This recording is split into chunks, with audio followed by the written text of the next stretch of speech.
মেহেদি পাতা দেখেছ নিশ্চয়ই, ওপরে সবুজ, ভেতরে রক্তাক্ত ক্ষত বিক্ষত। নিজেকে আজকাল বড় বেশি মেহেদি পাতার মতো মনে হয় কেন? ওপরে আমি, অথচ ভেতরে কষ্টের, যন্ত্রণার এমন সব বড় বড় গর্ত যে তার সামনে দাঁড়াতে নিজেরই ভয় হয় অনন্ত। তুমি কেমন আছো? বিরক্ত হচ্ছ না তো? ভালোবাসা যে মানুষকে অসহায় করে তুলতে পারে, সেদিন তোমায় দেখার আগ পর্যন্ত আমার জানা ছিল না। তোমার উত্তম ভালোবাসার দুটি জ্বালিয়ে পুড়িয়ে ছারখার করে ফেলেছে আমার ভেতর, আমার বাহির, আমারই হাতে গড়া আমার পৃথিবী।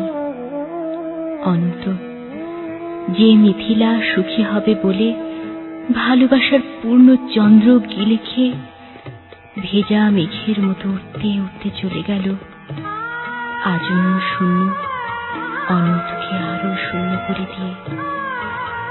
তার মুখে এসব কথা মানায় না আমি জানি, কিন্তু আমি আর এভাবে এমন করে পারছি না। আমার চারদিকের দেয়াল জুড়ে থই থই করে আমার স্বপ্ন খুনের রক্ত। উদাস দুপুরে বাতাসে শীষ দেয় তোমার সেই ভালোবাসা। পায়ে পায়ে ঘুরে ফেরে ছায়ার মতন তোমারই স্মৃতি। আমি আগলাতেও পারি না, আমি ফেলতেও পারি না। সুখী হতে চেয়ে এখন দেখি দাঁড়িয়ে আছি একলা আমি কষ্টের তুষার পাহাড়ে। অনন্ত, তোমার সামনে দাঁড়ানোর কোনো যোগ্যতাই আজ আমার অবশিষ্ট নেই।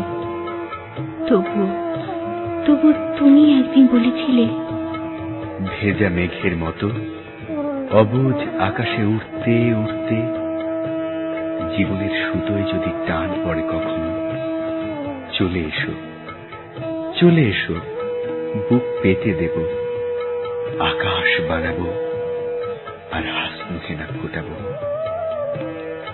সুতোয় আমার টান পড়েছে অনন্ত।